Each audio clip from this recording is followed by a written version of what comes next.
예수님 이름으로 축복하고 사랑합니다.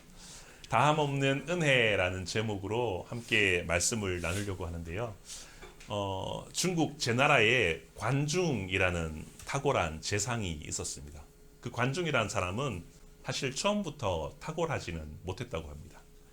젊은 시절에 이 관중의 친구 포숙이라는 사람과 생선 장사를 하는데 항상 이 관중은 포숙보다 더 많은 이득을 챙겼다고 합니다. 그래서 이것을 본 많은 사람들이 이 관중을 비난하게 되었습니다. 이때 포숙이 친구가 감싸주는데요. 이렇게 얘기합니다. 관중이 욕심이 많아서가 아니라 집이 더 가난하고 딸린 식구가 많아서 그렇게 하기로 했다라고 하면서 사람들을 이렇게 마음을 달래주곤 했습니다. 그리고 이번에는 같이 전쟁에 참여하게 되었습니다. 포숙은 늘 앞에서 용감하게 싸우는데 관중은 뒤에서 꽁무니를 빼고 있었던 것이죠. 역시 병사들이 또 관중을 비난하게 됩니다. 이때 또 포숙이 나서서 관중을 또 변호하게 되는데요. 관중이 비겁해서 그런 것이 아니라 몸을 아껴서 늙으신 부모님께 효도하기 위해서 그런 것이다 라고 변호해 주었다고 합니다. 그리고 이후에 이 관중이 적국의 포로로 끌려가게 됩니다. 그때 용감하게 이 포숙이 친구가 나서서 관중을 구해냈다고 합니다. 이렇게 그 친구의 사랑을 먹고 자라난 관중은 나중에 재상이 되는데 그의 탁월한 성품과 재능을 가진 아주 훌륭한 인물로 남게 되었다고 합니다. 그리고 그때 그가 한 말이 있는데요. 생아자 부모, 지아자 포숙. 나를 낳아준 것은 부모님이다. 그리고 나를 알아준 분은 포숙이다. 라고 그가 명언을 남깁니다. 후에 사람들이 이 관중과 포숙의 우정을 보면서 우리가 잘 알고 있는 관포지교라고 그렇게 불렀다고 합니다. 미국 자동차 포드의 창시자인 헨리 포드는 친구에 대해서 이렇게 말하고 있습니다. 가장 좋은 친구는 내 안에 최상을 이끌어내는 친구, 사람이다라고 이야기를 하고 있습니다. 가장 좋은 친구는 나의 최상을 이끌어주는 그런 사람이다라고 얘기한 것이죠. 여러분은 친구가 있습니까? 이러한 멋진 친구가 있습니까? 아니면 이러한 멋진 친구가 되어주고 있습니까? 친구에 대해서 전도서 4장 9절과 10절 말씀에는 이렇게 말씀하는데요. 같이 한번 화면에 나오죠. 같이 한번 읽어보도록 하겠습니다. 시작. 두 사람이 한 사람보다 나음은 그들이 수고함으로 좋은 상을 얻을 것임이라. 혹시 그들이 넘어지면 하나가 그 동물을 붙들어 일으키려니와 홀로 있어 넘어지고 붙들어 일으킬 자가 없는 자에게는 화가 있으리라. 아멘.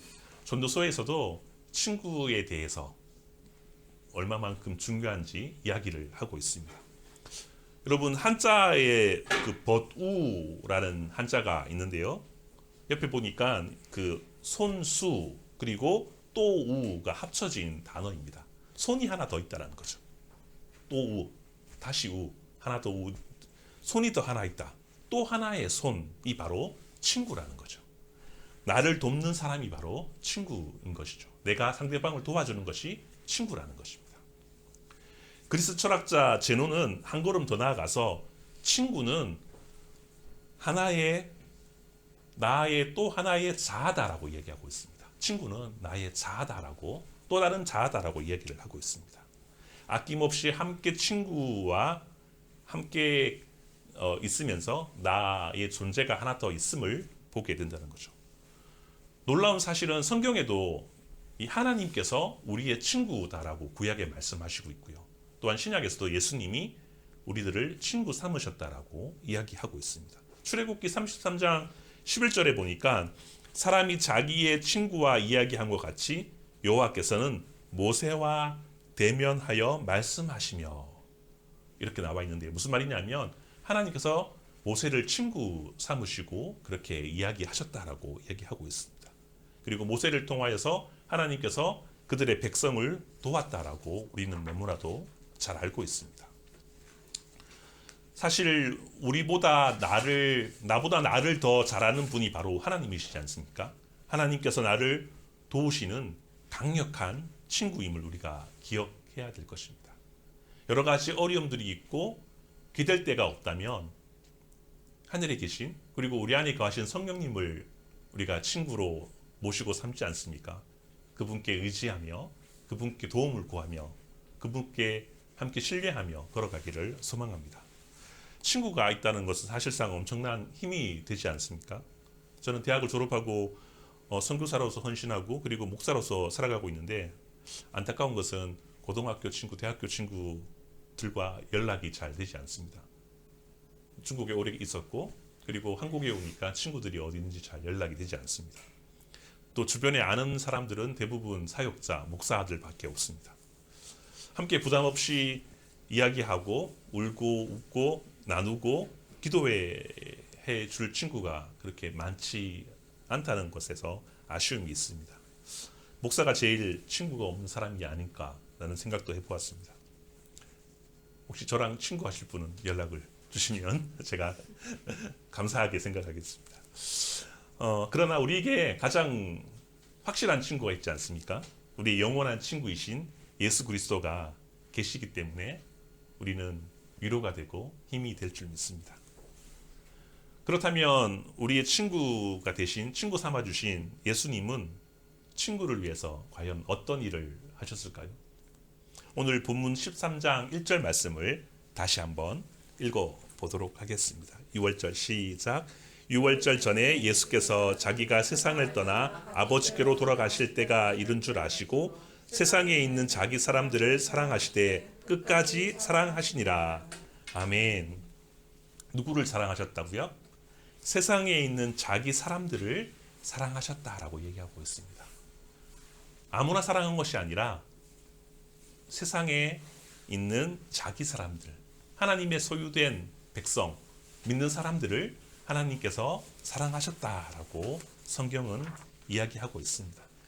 자기 소유된 백성은 끝까지 책임지셨다라고, 끝까지 사랑하셨다라고 성경은 우리에게 이야기하고 있습니다. 예수님께서 자기가 세상을 떠나 아버지께로 돌아가실 때가 이른 줄 아셨으므로 세상에 있는 자기 사람들에게 당신의 사랑을 모두 부어주셨다, 아낌없이 주셨다라고 이야기하고 있습니다.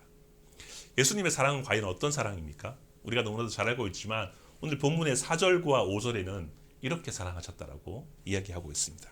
4절과 5절도 같이 한번 읽어보도록 하겠습니다. 시작. 저녁 잡수시던 자리에서 일어나 겉옷을 벗고 수건을 가져다가 허리에 두르시고 5절. 이에 대야에 물을 떠서 제자들의 발을 씻기시고 그 두르신 수건으로 닦기를 시작하여. 저녁 잡수시다가 일어나서 겉옷을 벗고 수건을 가져다가 허리에 두르셨다라고 이야기를 하고 있습니다. 그리고 대야에 물을 떠다가 제자들의 발을 씻기셨다라고 이야기하고 있죠. 이게 뭘까라는 너무나도 잘 알고 있는 본문인데, 사실 겉옷을 벗고 수건을 둘렀다는 것은 당시의 전형적인 이 종의 노예의 모습이지 않습니까? 종처럼 자기를 사랑하시는, 자기가 사랑하시는 제자들을 씻기셨다라고 이야기하고 있습니다. 친구를 위해서 내가 낮아짐으로 종처럼 그들을 섬겼다라고 예수님은 이야기하고 있습니다. 이보다 아름다운 모습이 어디에 있겠습니까? 주인 되시는 예수님께서 자기의 제자들, 자기의 사랑하는 제자들을 직접 종처럼 낮아지셔서 씻기셨다라고 이야기하고 있습니다. 그리고 예수님은 겉옷을 벗으셨다라고 밑에 기록되어 있는데, 겉옷을 벗다라는 것은 히브리어로, 헬라어로 보면 이 티테미라고 이야기하는데요. 무슨 말이냐면 목숨을 버리다라는 뜻을 가지고 있습니다. 겉옷을 벗었다라는 것은 십자가를 지실 때도 겉옷을 벗게 되는데, 즉 죽기 위해 작정하셨다, 액션을 하셨다라는 의미를 갖고 있습니다. 친구의 목숨을 살리기 위해서 내가 대신 죽겠다라는 하나님의 의지를, 사랑을 보여주는 행동이 겉옷을 벗었다라고 이야기하고 있습니다. 그렇다면 사랑하는 제자들의 발을 씻기셨는데요. 요한복음에서 보면 발을 씻기다, 세족하다는 의미는 뭐냐면 발을 씻길 때 물을 사용하지 않습니까? 요한복음에서 물은 성령을 의미하고 있습니다. 발을 씻기는 행동은 성령으로 세례를 주시는 의미를 내포하고 있다는 것이죠. 예수님의 발을 씻기는 행동은 끝이 없는, 변함없는, 다함없는 예수님의 사랑을 표현하고 있습니다. 그러나 제자들 중에는 가롯 유다처럼 기회주의적 사랑도 있었고요. 오늘날 우리가 예수님을 어떻게 믿는지는 모르겠지만 우리의 변덕스러운 그런 사랑, 자기 중심적인 사랑과 대조되는 하나님의 사랑을 우리에게 말씀해 주고 있습니다. 조건 없는 사랑을 이야기해 주시는 거죠. 예수님은 오실 때에 섬김을 받으러 오신 것이 아니라 섬기러 왔다라고 이야기를 하고 있습니다. 그것도 자기의 목숨을 대속물로 주시는 방식으로 오셨다라고 그가 선포하고 있습니다. 이러한 상황에서 베드로가 어떤 행동을 합니까? 발 씻기를 거부합니다. 즉 세례를 거부하는 것이죠. 이 말은 뭐냐면 예수님이 겉옷을 벗으신 것처럼 예수님의 죽으심을 내가 거절한다는 의미를 갖고 있습니다. 그래서 예수님의 해족식은 다함없는 예수님의 은혜인 것이죠. 죽기까지 사랑하시고 다함없는 사랑을 우리에게 보여주신 행동이라는 것입니다. 해족식은 단순히 누구든 인격이 좋은 사람이면 할 수 있는 그 섬김과 겸손에 그치지 않고 더 나아가서 자신의 죽음까지 내어주시는 예수님의 끝이 없는, 다함이 없는 은혜, 사랑을 의미하고 있습니다. 예수님은 우리에게 어떻게 말씀하셨습니까? 너희도 이렇게 하라고 말씀하셨습니다. 요한복음 15장 13절과 14절 말씀을 찾았는데요. 앞에 나와 있습니다. 같이 한번 읽어보도록 하겠습니다. 시작. 사람이 친구를 위하여 자기 목숨을 버리면 이보다 더 큰 사랑이 없나니 너희가 나의 명하는 대로 행하면 곧 나의 친구라. 아멘. 예수님은 하나님의 계명인 내 이웃을 내 몸과 같이 사랑하라는 계명을 실천하셨습니다. 막상 우리는 사실상 친구를 위해서 죽기까지는 할 수 없을지언정 여러 가지 선한 방법으로 친구를 사랑하고 돕고 친구를 위해서 우리가 내어줄 수 있는 모든 것을 다 해야 될 줄 믿습니다. 우리도 예수님께서 보여주신 그 사랑을 우리가 행할 때에 하나님께서 우리에게 너는 내 친구다라고 그렇게 말씀해 주신다는 것이죠. 조선시대에 이러한 사랑을 보여준 한 사람을 소개할까 합니다. 조선시대 최고의 국정 기록인 조선왕조실록에 보면 기록된 부녀자의 이름은 거의 없습니다. 근데 정조대왕 때 이 거상 김만덕이라는 사람이 기록되어 있습니다. 당 시대를 대표하는 인물 중에 정약용이 있었는데요. 여우당 전서에 이 김만덕이 기록되어 있고요. 당시에 영의정이었던 최재공이 이 김만덕을 무척이나 칭송하였다고 합니다. 그리고 특별히 박제가의 정유각집에 보면 이 김만덕의 글귀가 남아 있는데요. 이렇습니다. 김만덕은 이 세상에서 태어나고 이 세상을 떠나는 동안 넉넉하게 멋쟁이로 살다가 간 사람으로 귀하다 할 만한 사람이다 라고 그렇게 기록되어 있습니다. 김만덕은 조선시대 사대부 시대에 남성에게 종속된 존재로 취급받던 여성적인 태생적인 한계를 가지고 태어났습니다. 그리고 가난한 사람이었고요. 기생이라는 신분을 갖고 있었습니다.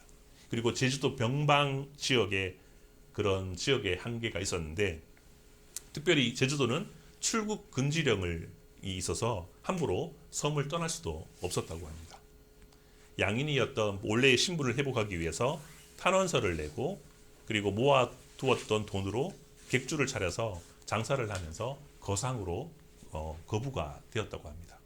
근데 중요한 것은 1792년 흉년과 태풍으로 인해서 극심한 기근이 들자 제주도 주민이 30%가 굶주림으로 죽게 되었다고 합니다. 그때 조정에서 구휼미를 1만 1천석을 배에 실어서 보내게 되는데 안타깝게도 풍랑을 맞아서 배가 침몰하게 되었다고 합니다. 그때 김만덕은 가치 있는 삶은 무엇인가 라고 하면서 친구를 돕는 것이 무엇인가 하면서 자신의 재산을 다 털어서 제주도민에게 기부를 하고 나눔을 실천했다고 합니다. 그래서 굶어 죽는 사람이 없게 되었다라고 이야기합니다. 이 소식이 정조 왕까지 전달되게 되었는데 정조가 부릅니다. 그래서 너 소원이 무엇이냐라고 이렇게 하사를 하는데요. 저 소원은 강원도에서 금강산에서 유랑을 한번 해보는 게 소원입니다라고 했다고 합니다. 그래서 웃으면서 참으로 소박한 소원이구나 하면서 그렇게 소원을 들어 주었다고 합니다. 자신의 이름을 위해서가 아니라 사람을 살리기 위해서 그가 가지고 있는 모든 것을 쏟아내었던 사람이었습니다. 예수님이 보이신 사랑은 우리가 실천하고 사는 그런 모습은 우리가 당연히 해야 될 것입니다. 또한 예수님께서 벗으신 겉옷 그리고 씻기신 발처럼 우리도 그렇게 살 때에 참된 삶의 의미와 가치와 그리고 그리스도인의 어떠한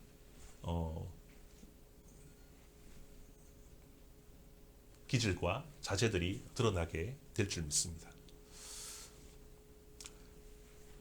이렇게 살아갈 때 우리가 예수님의 친구로 인정받으며 우리를 온전하게 주님께서 귀하다라고 그렇게 은혜를 베풀어 주실 줄 믿습니다.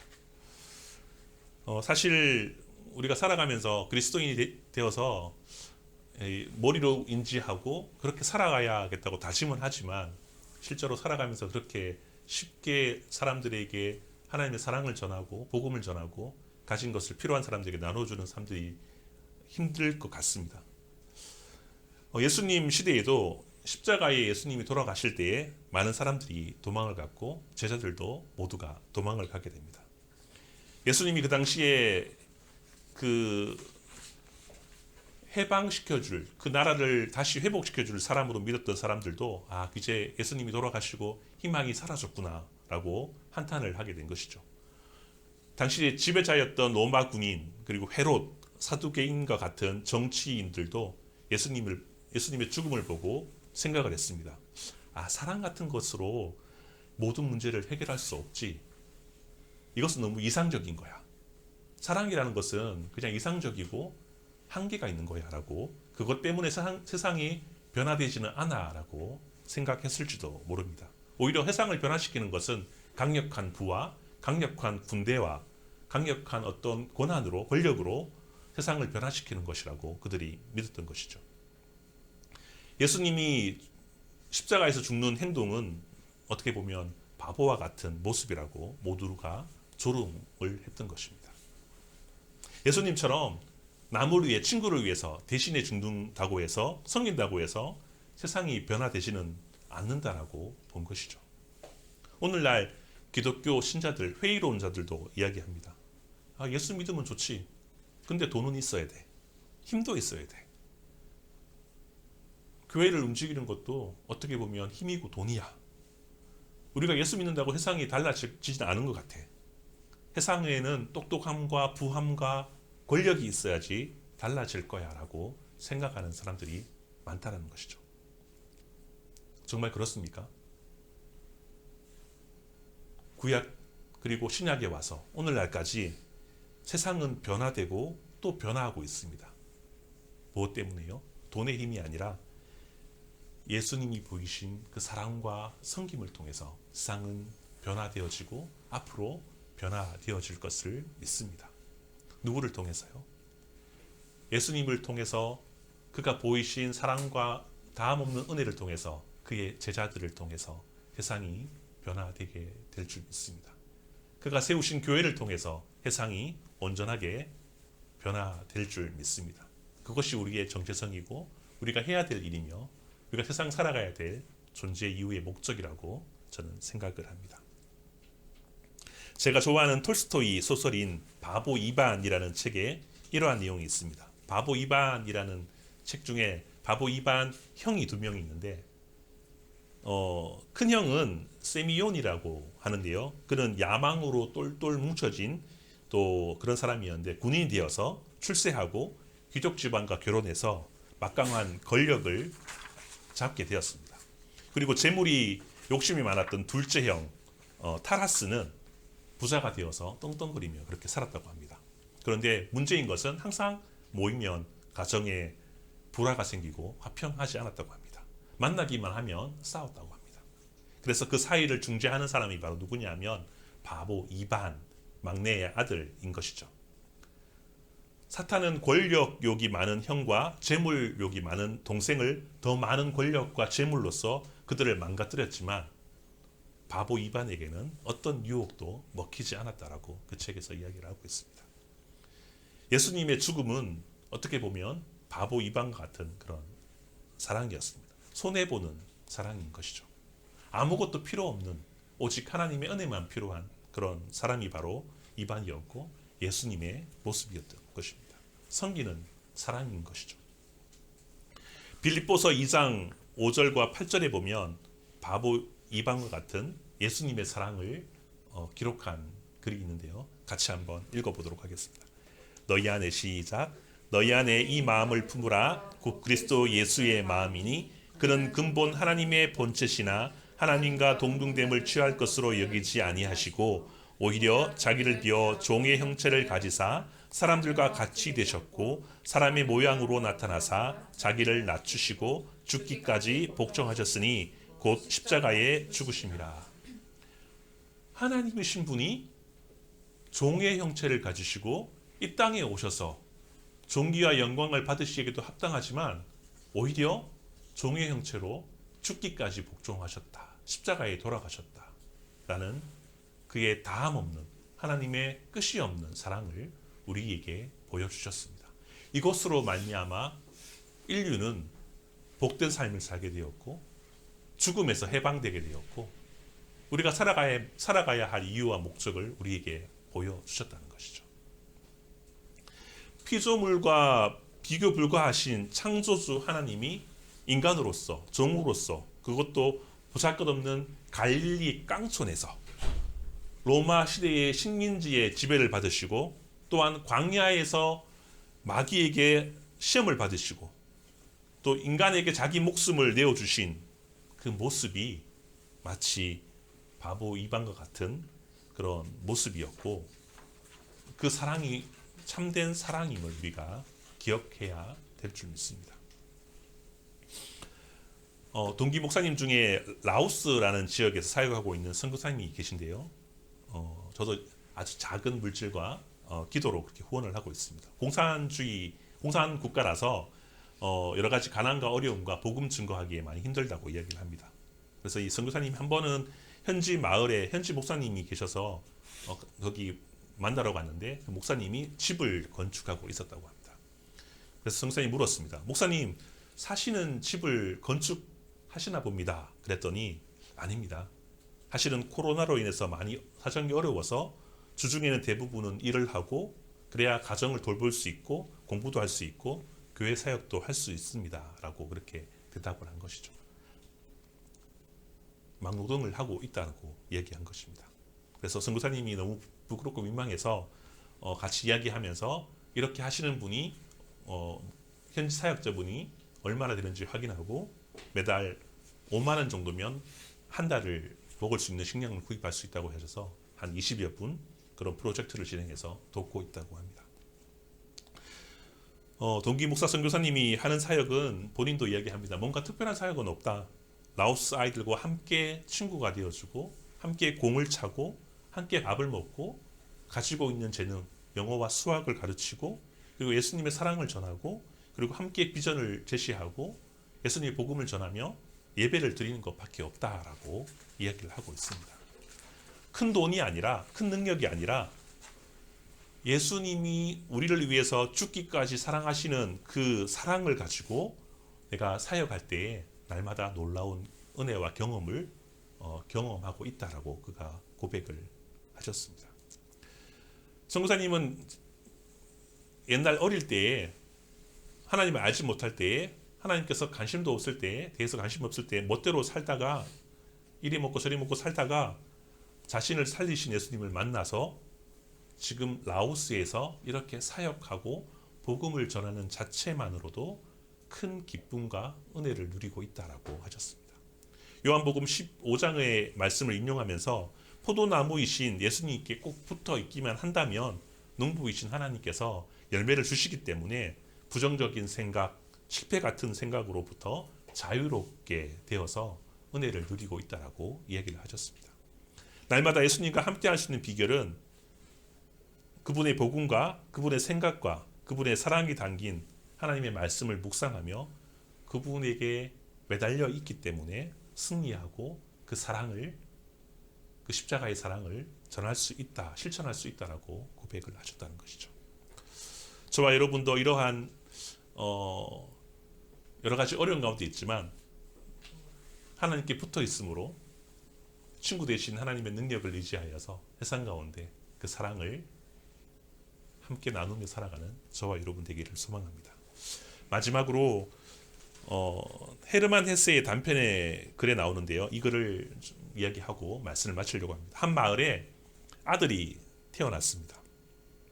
한 요정이 나타나서 산모에게 말했습니다. 아이를 위해서 한 가지 소원만 내가 들어주겠습니다. 무엇이 필요합니까? 라고 그렇게 어머니가 빌었다고 합니다. 그래서 어머니가 이 아이가 자라서 누구에게든지 사랑받는 아이가 되게 해 주십시오라고 그렇게 기도를 했다고 합니다. 그 소원대로 아이는 자라나면서 모든 사람에게 사랑만 받고 자랐다고 합니다. 하지만 이 아이가 어른이 되었는데 사랑만 받고 자라나서 자꾸 나이가 들어도 사랑만 받으려고 해서 사랑할 줄 몰랐다고 합니다. 그랬기에 삶이 더 이상 행복하지 못했다고 그렇게 이야기를 했습니다. 중년이 되어서 어느 피폐한 삶을 살아가던 어느 날에 다시 요정이 나타나서 소원을 물었습니다. 소원이 무엇입니까?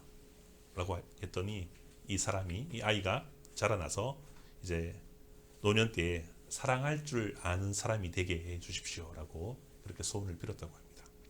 누가 행복한 사람일까요? 물론 사랑받는 것도 물론 행복하죠. 더 큰 행복은 사랑을 하는 사람이 더 행복할 줄 믿습니다. 날마다 우리를 위해 죽으시고 또 하나님의 사랑을 우리가 날마다 연습하며 또 사랑이 있는 곳에 하나님이 계시며 사랑이 있는 곳에 생명이 있고 화평이 있고 그 가운데에 놀라운 은혜가 있음을 우리가 깨닫고 그 자리로 나아가는 한 해가 되기를 소망합니다. 하나님의 임재 연습이라는 로렌스 형제가 이렇게 한 문장으로 말했습니다. Love never fails. 사랑은 결코 실패가 없다 라고 이야기했습니다. 우리도 겉옷을 벗고 친구를 위해서 발을 씻기고 그가 진정으로 예수님을 만나는 자리까지 친구로서 해야 할 일들을 마땅히 하며 살아갈 때에 이 세상과 이 나라와 하나님의 세계가 더욱더 아름답게 변하게 될 줄 믿습니다. 그러한 한 해 영원한 친구가 되시는 예수님과 손잡고 나아가는 한 해가 되기를 소망합니다. 같이 한번 기도하겠습니다.